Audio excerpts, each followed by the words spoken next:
People that have succeeded the most have failed the most because they've tried the most. So if we don't put too much value on success either. Just like don't put too much value on failure, don't put too much value on success. How can you serve others? Or the rest of life is never, maybe not the rest of life sucks, but the rest of life is, that was my pinnacle. Hey everyone, welcome to the show. Today I'm sitting with Will Carr. If you're new here, What If It's Possible is a show where we're going to be exploring a lot of different ideas, different stories, conversations that are really stretching what we believe about healing, humanity, consciousness, relationships, creativity, purpose, and the future that we're all here to build together. It's a show for anyone who's ever looked at their life and the world around them and wondered, what if there is another way? And today's conversation with Will is going to really dive into something very interesting around identity and spending your life and how to start to change from the identity that you used to know. Will is a former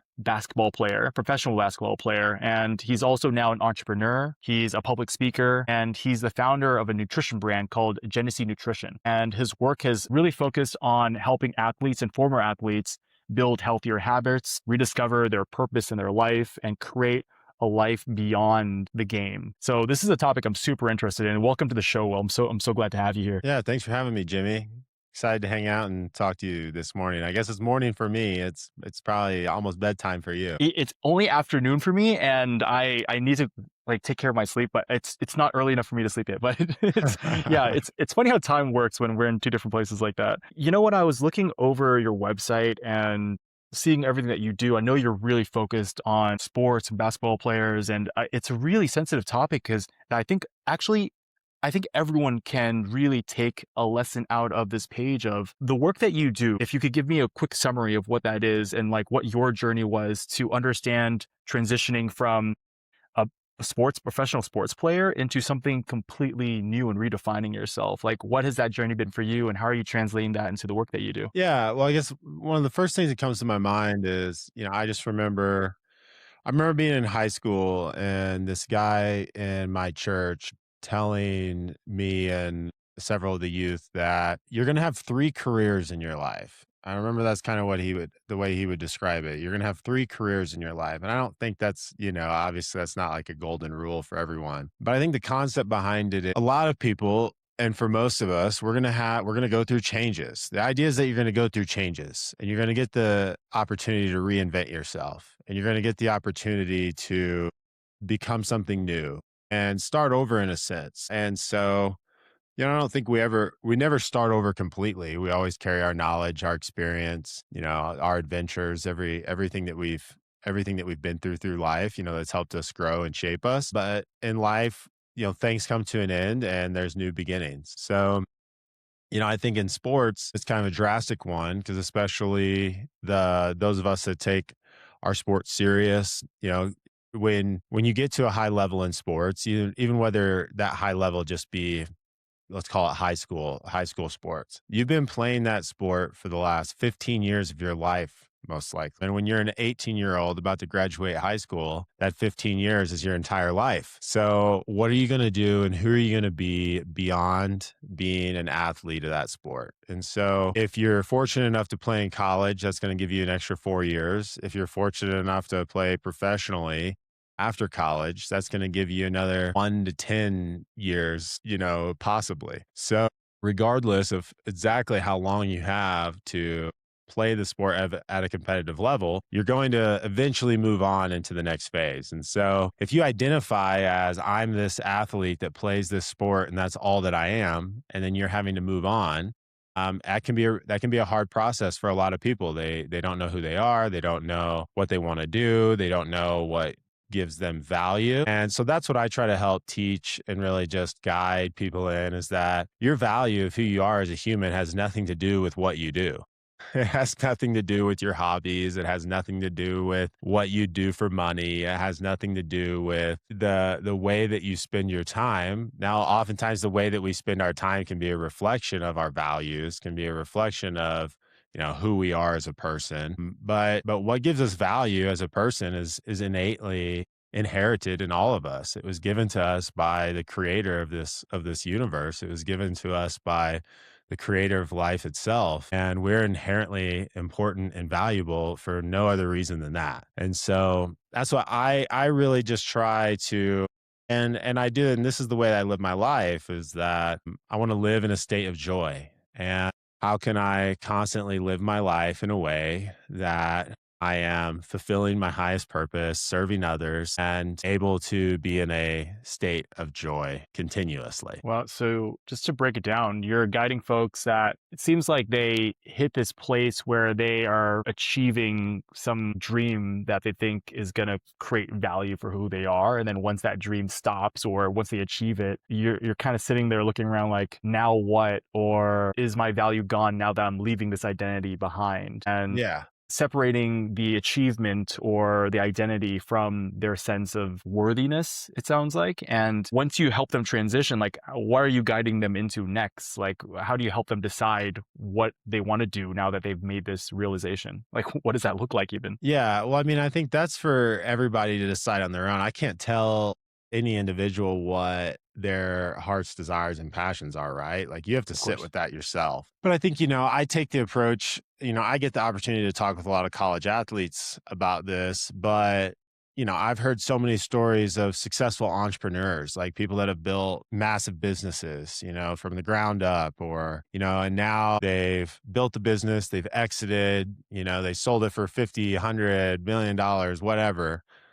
And then they're like, and then they sit on the beach for 3 months. And they're like, wait, what do I do? I feel like I have no purpose. I have no direction. I have nothing. So, I think that just like getting this idea around how do we associate our purpose in life? Like that question, how do we feel about, and maybe feel is not the right word, how do we construct in our own mind what gives our life value, and what do we think that actually is going to bring, like what actually makes you excited to wake up in the morning? Like that's a good barometer. What makes you excited to get out of bed? And if you're not excited to get out of bed in the morning, you need to ask yourself, why am I not excited to get out of bed today? And really sit with that. It's like we don't have to.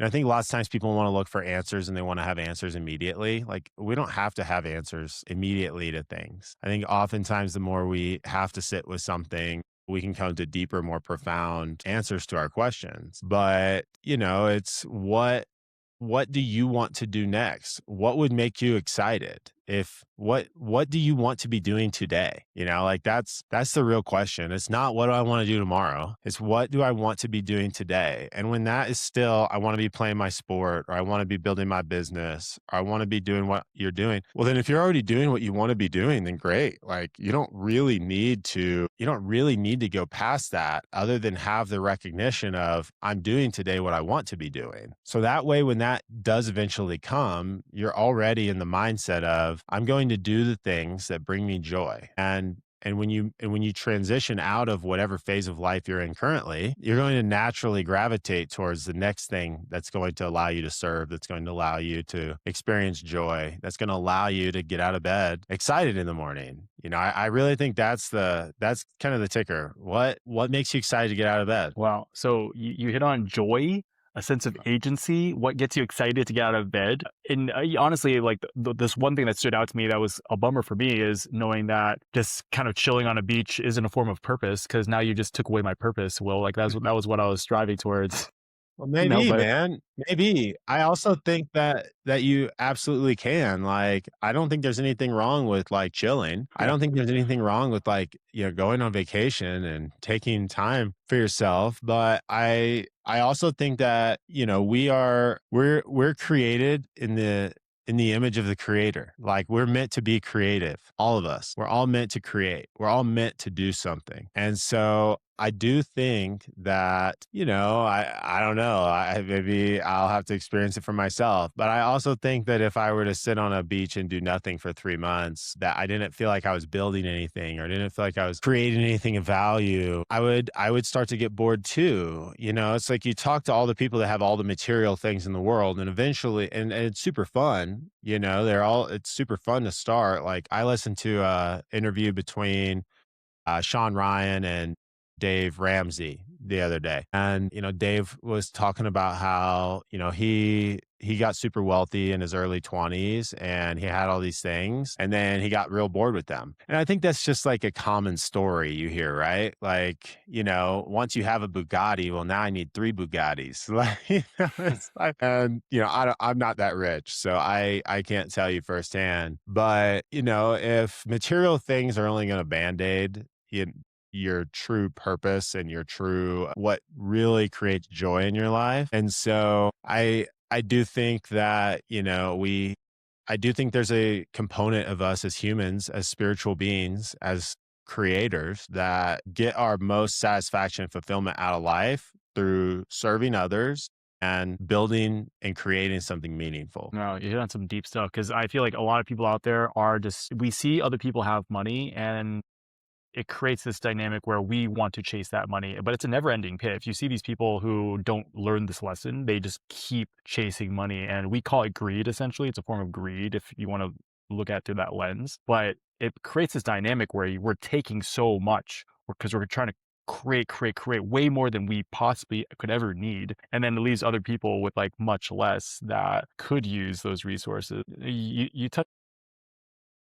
Well, I was just gonna say, yeah, yes and no. There's not a finite amount of money out there. So I think there's a misconception. Sometimes people think that like if you're gonna go out and make 100 million, $1 billion, whatever, that you're somehow taking that money from other people. That's not true. Like money is infinite. Money doesn't grow on trees. It grows at the central banks and it literally is printed non. So there's an infinite amount of money that exists in the world. And that amount of money is constantly growing by ridiculous amounts every day. So, and there's also the component of the more money you have, the more you can give. If you're a broke person, you can go and give your time. Like you can go and volunteer at a charity. But if you are a billionaire, you can drastically impact the lives of way more people. It just is the facts of the matter. So it's not to villainize money. In fact, money is a tool. To be wealthy is a tool. And I think we should all strive to make as much money as we possibly can to take care of ourselves, to take care of our community. The problem is when people worship money as if that's the end game. Money's not the end game. Money is a tool to be used for the end game, which the end game is to be of service and to do things that bring you joy. And so, no, I mean, I think it's great to be rich. I think that's a wonderful thing. I think the problem is, and it's not necessarily greed. Like there are definitely two sides of that coin. Like some very wealthy people are extremely greedy and my nose keeps itching. But there are also a tremendous amount of wealthy people that do a insane amount of philanthropic work and do a lot of good for their communities and the people in the world. So I just wanted to add that. No, I completely agree with you. And that's what I'm describing is the latter that you're describing is like using it as the true tool rather than the end game where you're just stacking the money for the sake of stacking money because it makes you feel something inside to do this Yeah. action, You talked a lot about finding meaning and finding that purpose that helps people through this transition and finding that thing for themselves. How did you find it, Will? Like from your own, like if you could tell us that story, I think that would be helpful for folks to hear. Yeah, I mean, I had a really great upbringing. I had really amazing parents that loved me and, encouraged me to pursue my dreams and pursue my passions. And, they really taught me to have, a good relationship with God and to have that like spiritual component to my life. So, I think that like, that's a great start and probably the most important part, at least from my opinion. And so if you're fortunate enough to have that as a child, that really gets you ahead of the curve. But I would say, post basketball, I didn't touch a basketball for a long time. I was kind of like, it kind of made me sad to think that I would never play that competitively again. Now I play in a couple leagues. One of them's pretty good. One of them, I'm the only guy that played past high school. So but that's fun too, because it's about camaraderie and just like playing with guys in my local community. So, I think it's really, I really think it's as simple as making a choice of finding something that you're passionate about. And it doesn't have to be like, oh, I'm going to find the greatest and biggest thing. Like, I think people overcomplicate it. Like you can be passionate about being a greeter at a retail store. I could be like, I'm going to go every day and be a greeter at a retail store and make sure the 300 people that walk in this big box store today all walk in and have a little laugh or smile on their face. Like, think about, like, honestly, like in some ways that could be more purposeful than so much of what I'm considering a career change as I say this.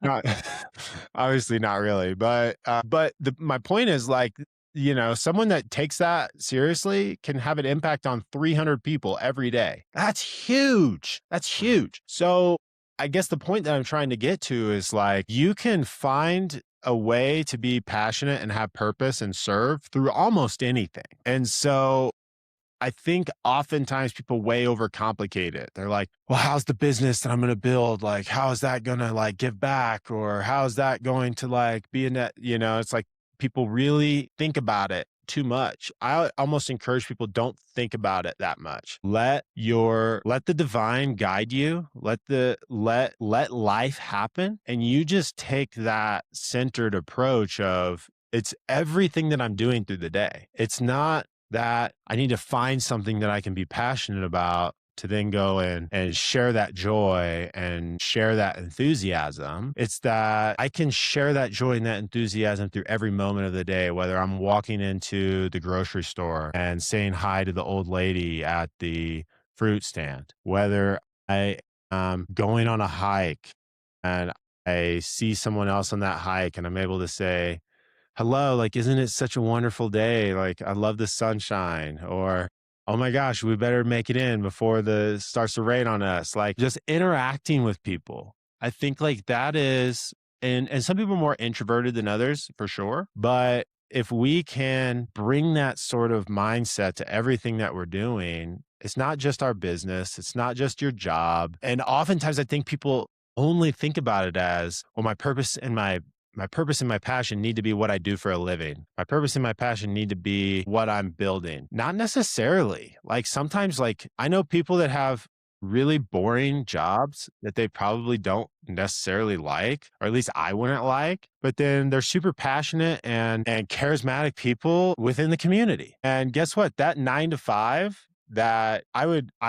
absolutely hate a 9 to 5 type structure, but that 9 to 5 allows them to have the income that they need to pay their bills to then they check out. Like you probably understand this, Jimmy, as an entrepreneur, as someone who's building and creating, we never really check out. It's hard to check out. I'm never checked out. It's very difficult to not be thinking about what I'm building, what I'm doing, what I'm trying to accomplish.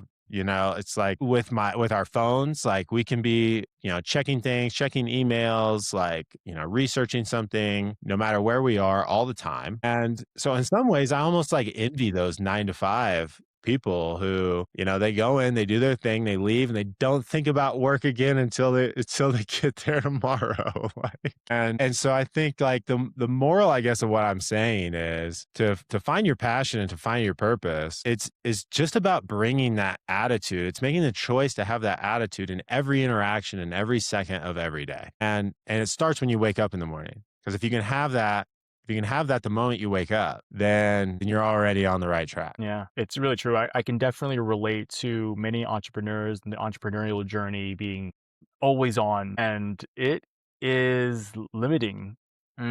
You can't run this always on game for a long time. And you played sports, try to go 100% the full game, see how long it lasts, right? And I just wanted to say also, like, I don't know if there's anything that really stops us from also doing the same thing that the 9 to 5ers do to some extent, where we check out for enough time to just refill our tanks so that we can get back in the game fully charged, using a lot of game analogy all of a sudden Yeah. because we're talking.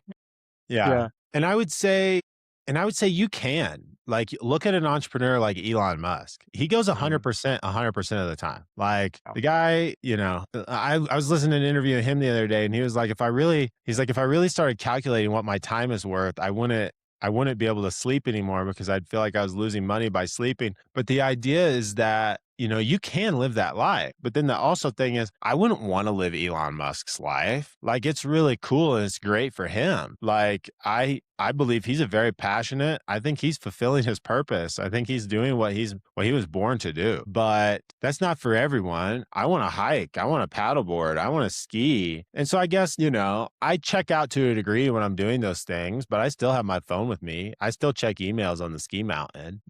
I still take phone calls on the middle of a hike sometimes. So I guess that's what I mean by like fully checking out. But I still get lots of times to go and do the things that fill me up. But the other idea is, how can you get to where everything that you're doing through the day is filling you up? That doesn't mean you have to work 100% of the time like Elon Musk. But I would argue that Elon working fills him. Like, Elon working energizes him. I don't think Elon goes home at the end of the day to his tiny little, like, one 700 square foot little thing that he lives in. I don't know if you've seen that, but yeah, he literally lives in, like, there's like the most basic little like apartment on pallets.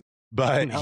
I don't think he goes home at the end of the day and he's like, oh, I'm so exhausted from everything I've done today. I think he literally gets energized by working 12 plus hours a day. I think that's just who he is. And so I think that should be the goal for all of us. Like, how can everything that we be doing giving us energy? Like, it's not, because I think this idea of like checking out, even as we talk about it, it's like you only have to check out if the things that you're doing are draining you, right? So like, how can we get to a point where nothing that we do drains us? And if you notice that you're in a situation that's draining, then how can you either A, leave that situation, or B, really be able to find that like infinite well of joy and satisfaction and energy within us, to where we can shine that into the situation and maybe transmute whatever is creating the drain, right? The problem with that is sometimes if we end up finding ourselves, we're feeding energy and there's this like into a bottomless, a hole or a bucket with a hole in the bottom. That's how eventually people do really get drained.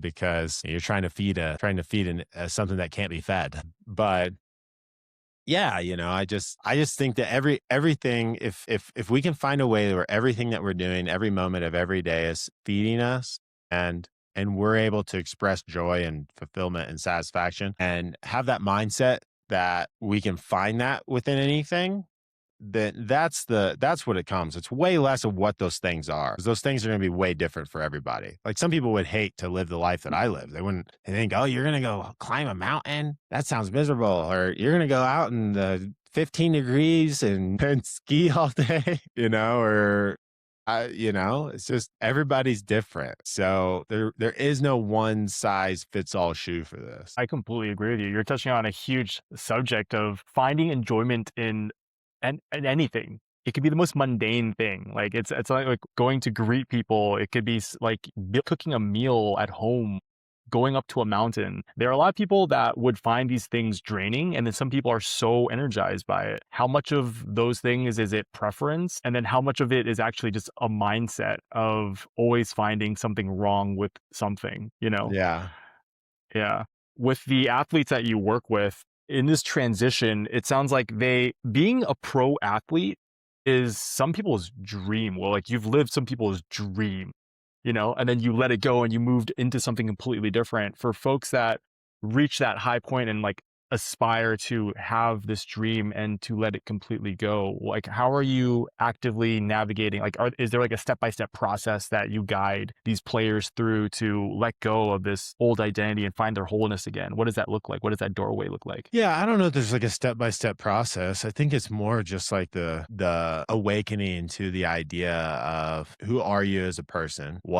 What gives you value? How do you derive value as a human? And the ability to congratulate yourself and accept the fact that you have achieved something, but achievement is temporary. It's like the guy who, we all know the guy who's, 40 years old sitting at the bar talking about the the touchdown he made in high school. Like, who cares? Honestly, if it's more than a year or so ago, you can kind of check it off as like, it doesn't even matter anymore, at least from my perspective. And I think that's the way we need to look at our accomplishments, our achievements too. Like, congratulate yourself, because I think there's two sides of this coin, right? There's like high achievement, high, like I've done something I'm really proud of. I'm really happy about this. Or, because on the flip side, there's success. On the flip side of that is failure. So like we've done something, we failed, it didn't work out, it didn't happen the way we wanted it to, and we can feel sad about that. So first off, the thing to understand is the people that have succeeded the most have failed the most because they've tried the most, period. The people that fail, that try once, fail, and never try again, they're the ones that never succeed. But where I'm going with this is in the same sort of polarity that I would tell someone, if you fail at something, depending on how big the failure is, you're going to give yourself 5 minutes, maybe a day, to feel bad for yourself, to be like, man, that sucks. I really hate that this failure happened. I got to lick my wounds and pick myself back up, right? And keep going. Success is the same thing. Like lots of times people will be like, now I've had the success. Now for the next 50 years of my life, I'm going to hang my hat on this success that I had. No. Okay. You had a success. Give yourself a day if it's a small success, say it's like, okay, I've wanted to, I don't know, I want to quit smoking and I'm a week out of smoking. Okay.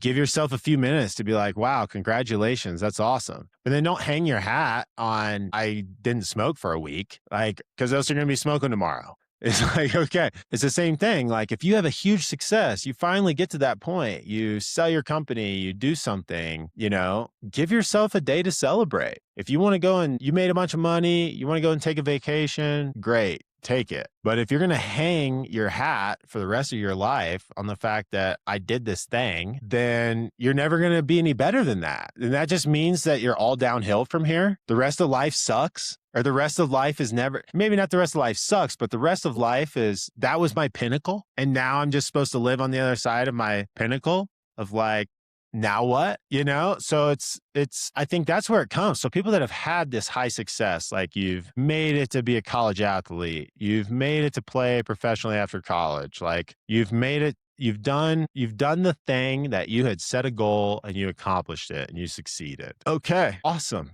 That's great. Don't make it more than what it is. Like it's cool. It's wonderful. Don't make this like you didn't, how should I say this? Like you didn't like just like manifest and like grow wings. I don't like, it's cool, but it's not like, the greatest thing ever. It's not like that's what you're going to hang your hat on for the rest of your life. So Yeah. understand success for what success is. Don't glorify it. Don't make success the God, right? Don't worship your one win. Don't worship your success. You can grow a billion-dollar company and be an absolute asshole. Like you can be a horrible human being and have success. Does that mean like that people are going to want to be around you? Does that mean your life is good? Does that mean you're happy? Does that mean you wake up joyful in the morning?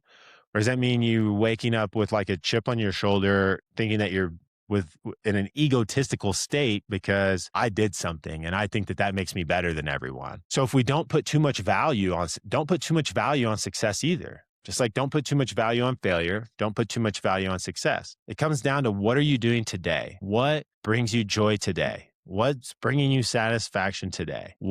How can you serve others? How can you serve your community? How can you build a life that's fulfilling and satisfying regardless of outcomes? You are doing it because it truly brings you joy and you feel the calling and and you're able to make a difference. And I think people overcomplicate what it means to make a difference. Like, you literally can just make a difference by holding the door open for the old lady at the grocery store. Like it really can be that simple. Yeah. I feel like you're hitting on like sort of like the art of letting go, not clinging on to the past or a past achievement that is no longer the present moment, and then being super present with whatever is going on in front of you rather than going back to the past or making it this ego story, and finding ways to always experience joy in every part of life rather than some like grandiose thing.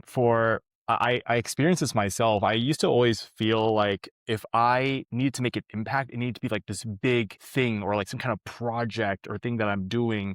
And I realize, and I'm just telling the story because maybe other people listening can relate to it. Sometimes just walking outside every day with a big smile on your face because you are happy and you want to spread happiness to other people is impactful. You walking down the street with a big smile on your face, like I started doing this, and honestly, this I'm gonna throw away all my projects. This is my purpose. No, I'm just kidding. But I feel so good, and I literally see how other people reflect back this like joy when they see it. Like they're like, "Oh, this guy's so happy. I'm kind of feeling happy too." I'm not sure if you saw this YouTube video. It's this guy on a subway, and he's literally watching a video on his phone, and he starts bursting out laughing, like cackling on the train, and everyone is just seeing him and kind of giggling to themselves, like this guy is so weird, like he's laughing so loud. But then by the end of it, everyone's laughing too because this guy, he's like, you're just watching this guy laugh and be so happy, and it's contagious. Like that is contagious. That is purposeful. It doesn't take much more than that. And it's okay to to build, to like be interested in things, to try things, to challenge yourself, to hit your edge. But I feel like at the very core, and people feel like they don't know what they can do because they're just one single person, there's a lot one single person can do every single day that makes an impact on someone else that we don't even realize.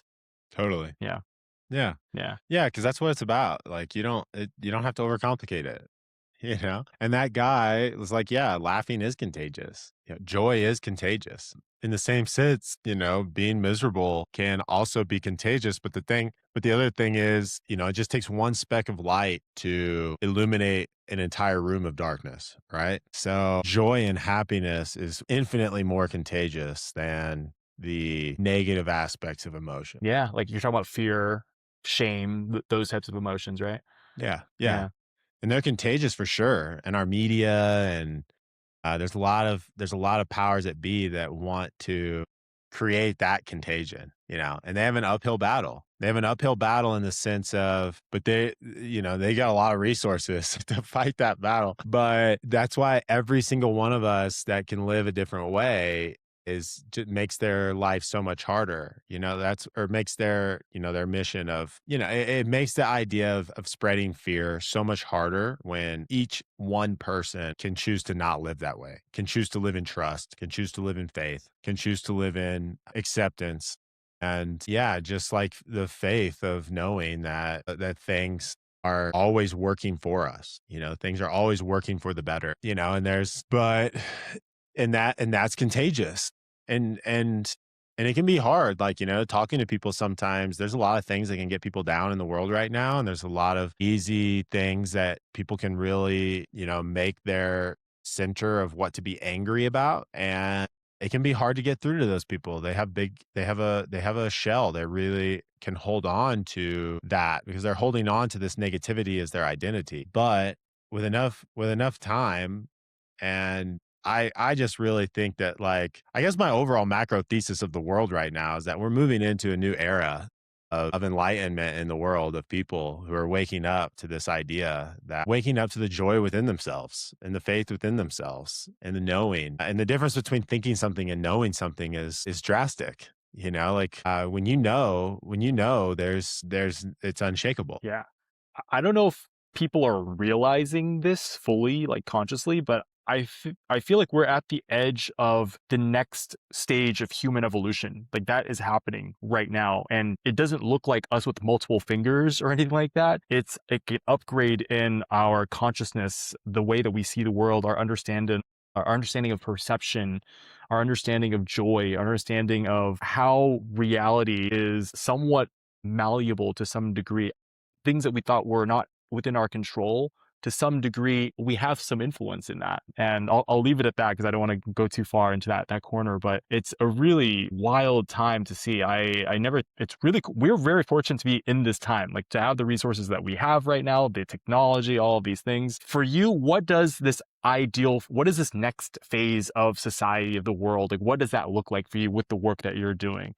If you're guiding people to be in their purpose, like what do you think this leads to? Like, where do you want this to go? Yeah, I think it just leads to a world of people that are not fighting about things that are irrelevant. I also think it eventually leads to a world of people who are able to self-govern and really dictate what's important at a more humanity level. Like, I mean, I do think I would say I think there's an elite class of individuals that have really controlled the world for a long time. Different bloodlines, different families who have controlled things in order to manipulate and empower themselves and disempower humanity as a whole. I think that that's about to flip on itself. I think through things like blockchain, decentralized governance, decentralized decision making, the ability to eliminate censorship, that communities are going to be able to organize, and that, whether that be on the local level or at a global level, where things can happen instantaneously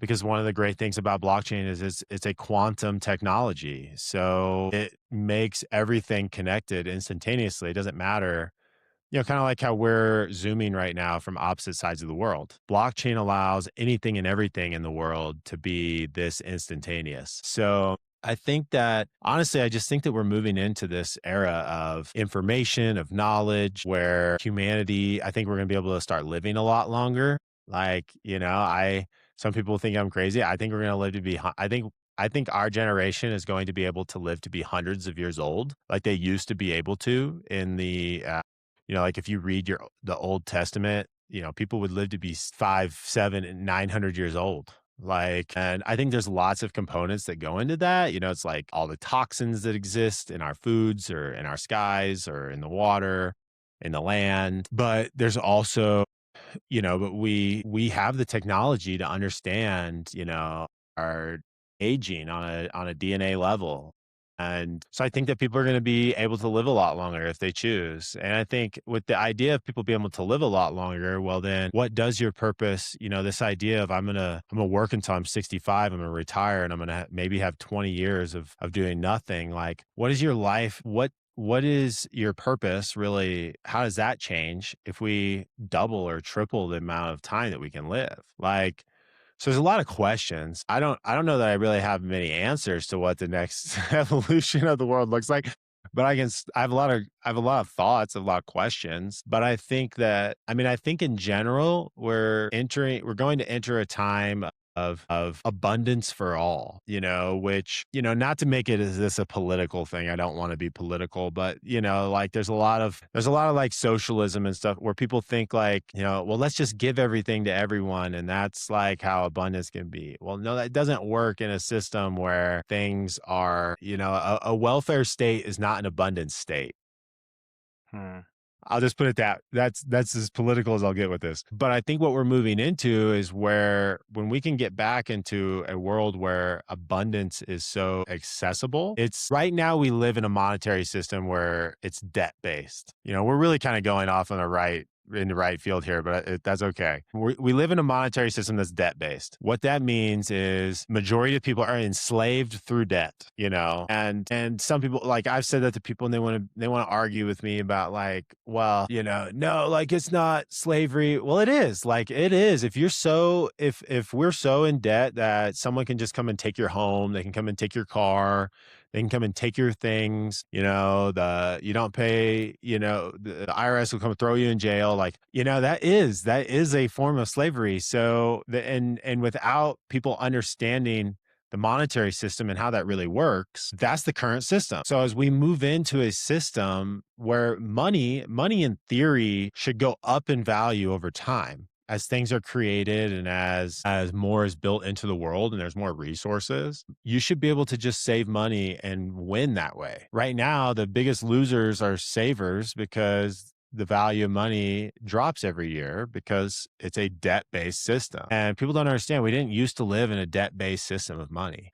They didn't use your, like, if you pull out a dollar bill, and it probably says something similar to this, I would encourage you to look at some cash there in Switzerland. But here in the US, you pull out a dollar bill, it says Federal Reserve note. Well, what note means is a promissory note. A promissory note is a debt. It is literally debt. Like we think like we have cash and we use it to exchange value, but it's debt to the Federal Reserve is what it is. It's not real money. And so when we can move beyond that into a system of like real money, then people are going to experience abundance in a way that they never have before. And we're going to be able to build society in a way where, that's where things like public transportation can be free for everyone. And not just like public transportation can be free for everyone, but like the most elite, the most advanced public transportation you could possibly ever imagine. Like that's where these things start to come into play, where it's not welfare, it's abundance. And it's a very different thing. And on the surface, they can kind of look a little similar, which is why I think people get so confused and they get kind of in this like ethical, almost like this ethical of, "Oh, I want this socialistic type stuff because it's good. Like, it makes me feel good that we're taking care of people." But under the core of that is just like so much more devastation and really just impoverishing everyone. Like, if you ever look at any socialist country, the way that, like, truly. But this idea of like actually forming a new monetary system where money is no longer debt, it's real value and it grows in value over time. That's where we can create such an abundant system where it's not that all the value goes to the top. It actually becomes the reverse pyramid where all the value ultimately goes to take care of humanity because the monetary system is set up in that way. Problem is the monetary system. And that's what we're moving. And that's ultimately what we're moving into is a new monetary system. Yeah, you're talking about systems, you're talking about it also requires not having corruption that infiltrates any good system, right? Because I think that comes into play also. A majority of the places where I feel like people are impoverished, from my like eyewitness, it's from corruption that poisons the Definitely. system, even if it's a good system. And because of that, the money doesn't make it to where it needs to go, and it ends up in people's pockets. Right. Yeah. Well, and I think that corruption, that's another thing that decentralization and blockchain can fix, because there's no lying. It's uncensorable. So right now, you know, here in the United States, for example, we have a tremendous amount of what are called non-government organizations, NGOs. And an insane amount of our tax dollars in our budget go to these NGOs that are supposed to, their public facing websites or, yeah, exactly. They say, we're going to do all these things. We're going to do all this wonderful stuff. We're going to help all these people. And in reality, 99% of it just goes right back into the pockets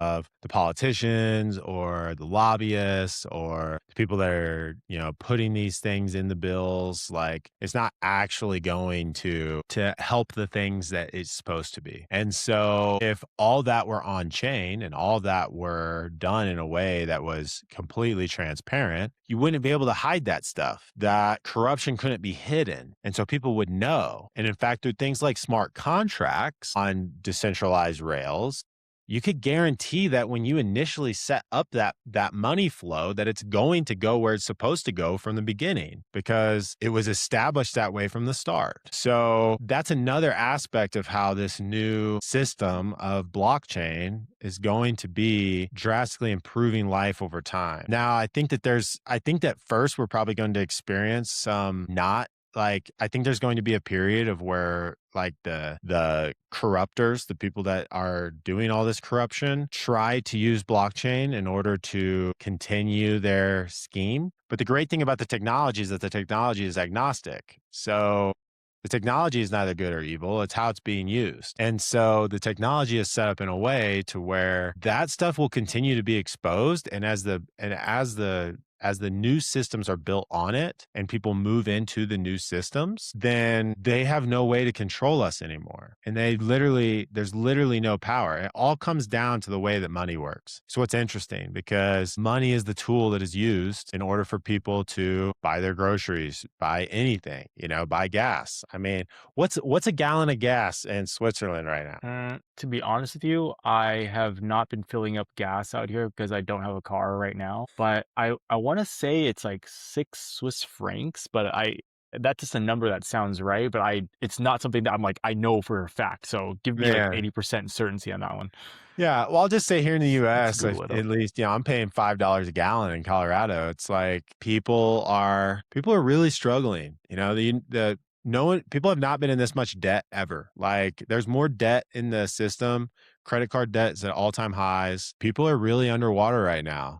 And that's not how the monetary system should work. And I believe we're going to be moving into a new system. Yeah, it's definitely something that needs to be fixed. I honestly, for the whole conversation we've had, I feel like you really lit up on this topic. Is this something that you feel? Is this a passion that you're like really active on right now, like the blockchain? For sure. No, I'm really involved in blockchain and some different projects and just, yeah, I think the blockchain is honestly the backbone of what is going to allow a new utopia of the world. Like, I think it's the technology that's going to completely transmute 99% of the world's problems. Like, I think, and I say that with the caveat that none of that even matters if people don't get right in their heart and in their mind and their spirit first. Like, that's what's guiding and leading this. So you could say that 100% of it, you could say that, it's all spirit and divine working, but that's what this technology ultimately is. And that's what it's ultimately doing. Like, I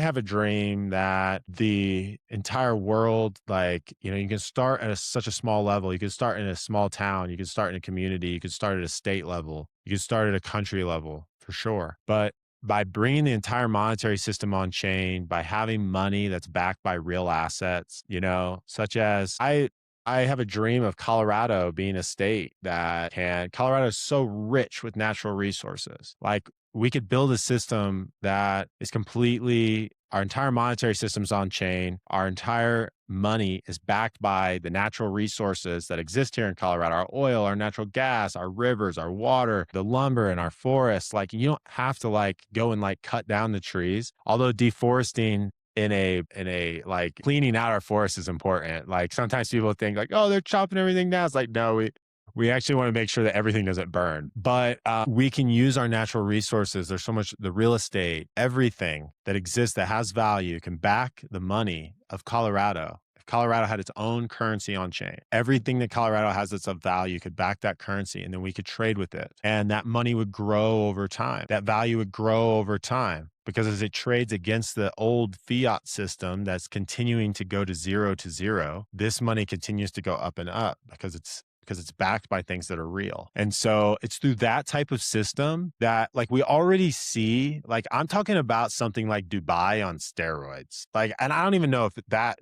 covers what I'm talking about. But like, you have a country like Dubai that does not charge taxes to their people because they're able to use the natural resources of the country, and they've built Dubai into this utopian metropolis. Like, that is what, by taking that model, putting everything on chain, backing our currency by real assets, like if Dubai, and I hope to God that Dubai does this, and I think they actually have a lot of things in the works to where they are planning on doing something along these lines, is that they're going to be able to just be like expand on what they're already doing so well.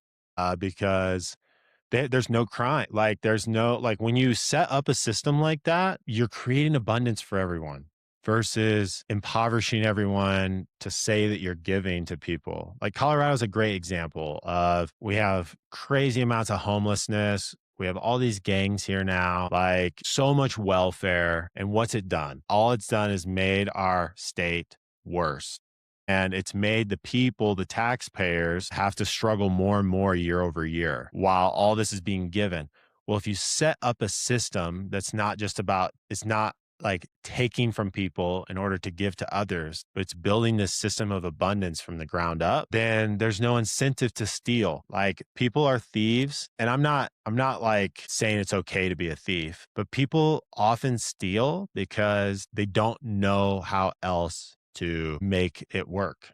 They feel desperate. You don't steal if you're a happy person filled with joy.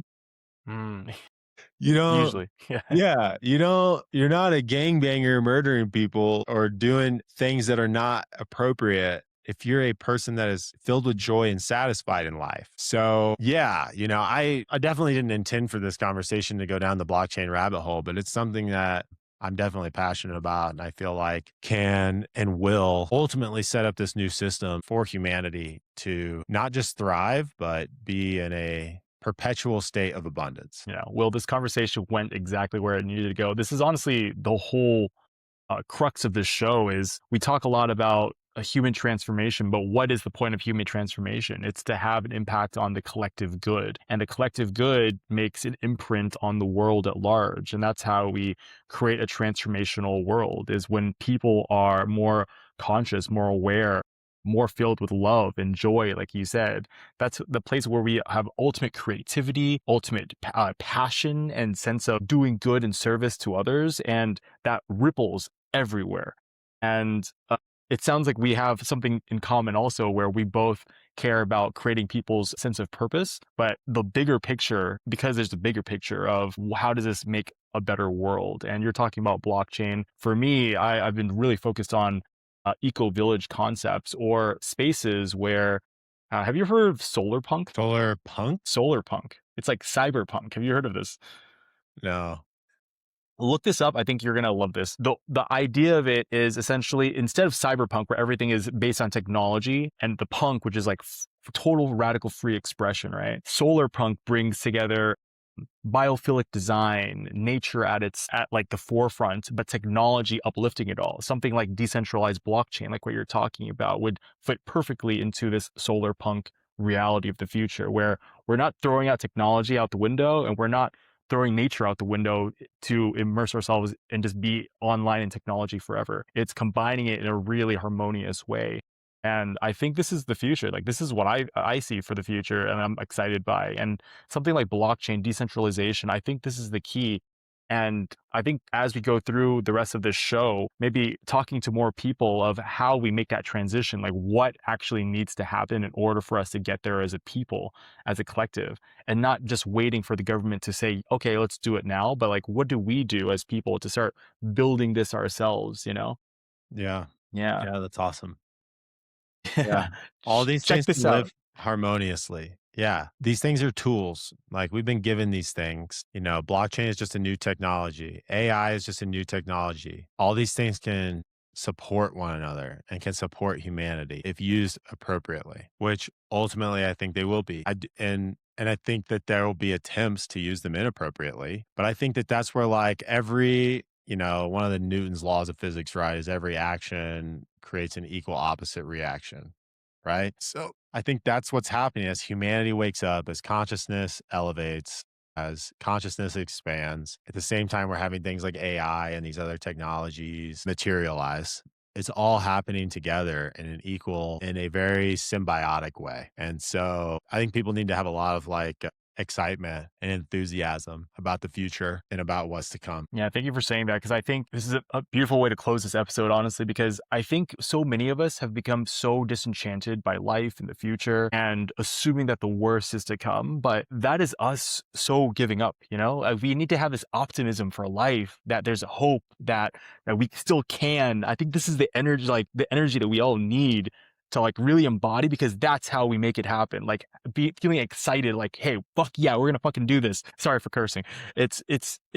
I think this is the key, is like that feeling of like, we still got this. We can, like, the cup is still half full. If the fight's not over until it's over, and we're going to make this happen, you know?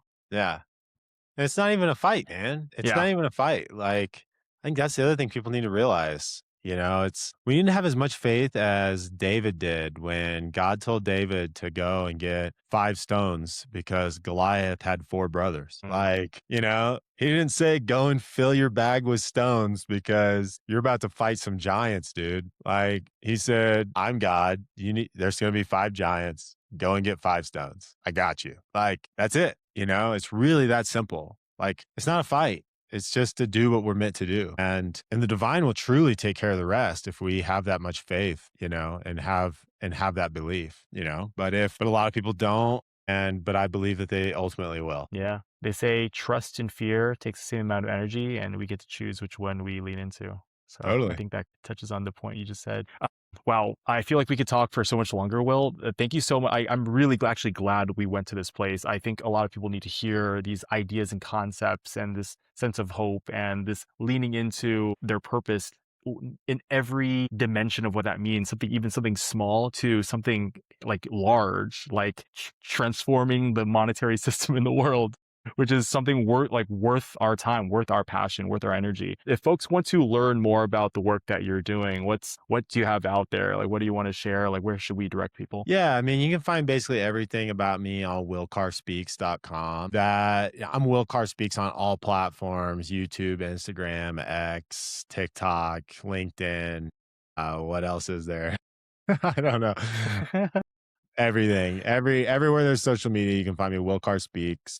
OnlyFans? And, yeah, my nutrition company is somewhere on, Genesee Nutrition. You can find that as well. And yeah, I have my own podcast, Will Carr Speaks. I have another podcast, The Diginachi Sequence, where we talk all about blockchain, cryptocurrency. And yeah, I just published my first book. You can go on Amazon, look up The Good Life by Will Carr. I just published my first book, so I'm excited about that. I should have my second book out in the next 6, 8 weeks. So I'll be excited about that as well. But yeah, I just want to encourage everyone to live the good life. That's why I wrote that book. It touches on some of the things we talked about today, even. So Thank you so much, man. I really appreciate you coming on. And what we talked about really touches on what the show is really all about us seeking the way together. And what if it's possible for us to transform ourselves through our purpose, transform the collective experience, and help transform the world?